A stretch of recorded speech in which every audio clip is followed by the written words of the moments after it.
All right, good morning and welcome back. This morning I actually already got my excellence habits in. Hit the gym this morning, did some lifting, and did a mile on the treadmill.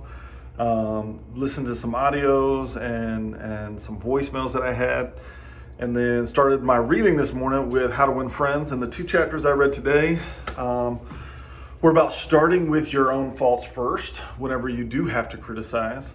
And asking questions to guide the conversation is the second chapter. And these are very simple, very easy things to do to help build rapport when you're communicating with someone that you have to kind of direct or guide or criticize in some way. And they help to soften the blow and allow the other person to receive them. Because it's much easier to take criticism from someone who says, "Hey, look, buddy, I do the same thing all the time. Let's try to tighten it up." Or, "Hey, buddy, I know you're struggling in this area. I struggled it in the past. This is one of the things I did to overcome it. Maybe it'll help you to overcome that as well." And then asking questions in terms of, instead of giving orders, instead of saying, "Hey, you do this," taking more of a cooperative approach where you may say something like, "Hey, this needs to get done. Do you mind helping me get this done? I know you got a lot going on right now. Is there a way we can tweak some stuff so that between the two of us we can accomplish this?" That way we're getting their brain involved and getting them taking ownership of the situation in helping to actually accomplish whatever it is we're trying to get done. So yeah, fired up. Talk to you guys in just a minute after I knock out my habit from the Atomic Habits book. All right, so Atomic Habits, this chapter actually covered a handful of things, but mostly it covered how to identify where your habits came from, looking at how ultimately all of our habits derive from a handful of basic desires. Like if you desire or you feel a craving for tacos, that may actually just come from a rooted desire to obtain food and water.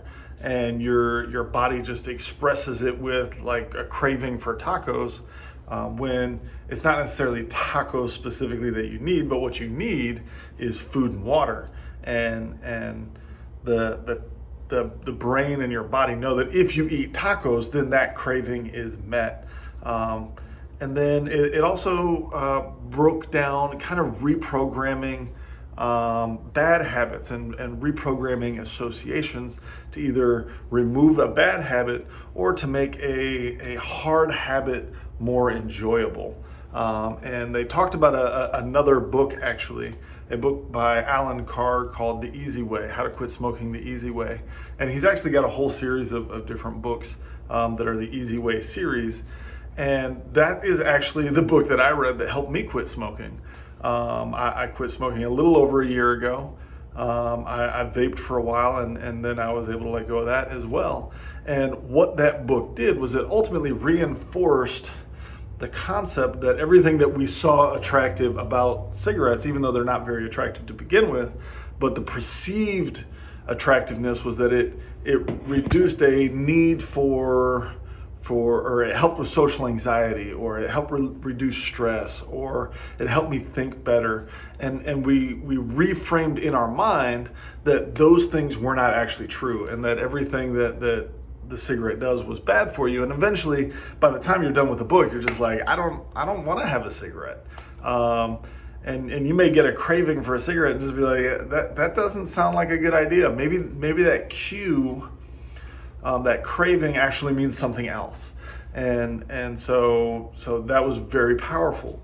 The second part of that is because we're able to reprogram the association to make a bad habit less desirable or unattractive, we're also able to take a hard habit, not a bad habit, but a hard habit, and maybe reprogram our brain to associate joy with the habit. And I like the way they talked about association. He mentioned, people have rituals or routines to help them get into a certain mindset, whether that's a game day mindset, whether that's, the routine you go through to warm up before playing a sport gets your brain focused and centered on this. There was one gentleman they referenced in the book that he was a writer, and every time he would write and needed to focus, he would put headphones on. And it got to the point where there didn't even have to be any music on. Just the act of putting on headphones helped him focus so that he was able to get something done. And also being able to program physical cues. So like if you work yourself into a mental position of happiness, now you can take that mental position of happiness and start associating it with a physical cue or a habit. They use the example of you feel good when you pet your dog.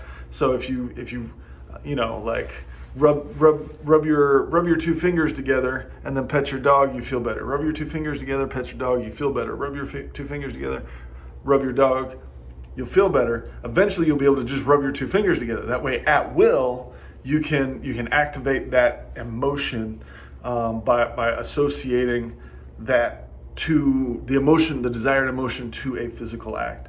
I've seen a lot of folks who use versions of neurolinguistic programming use similar concepts to program emotions with a physical feeling.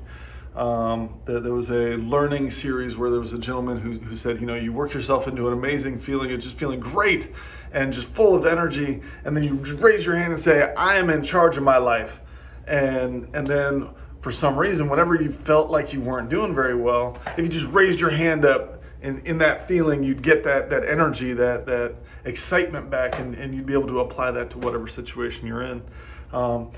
Some cues that you can program for yourself are a little bit more socially acceptable than necessarily raising your hand up and saying, I'm excited about life. It might be something like rubbing the webbing of your fingers to help reduce stress and help you feel relaxed. If you start doing that while you do your daily meditations, maybe it'll help you get into a meditative state when you're not necessarily doing a full-on meditation. But deciding what cues you want and what emotions you want to have the ability to control and have on command. Very, very powerful stuff. So excited about this book, fired up to see where we go from here, and I will talk to you soon. All right, well, I hope you all had just as productive of a day as I did.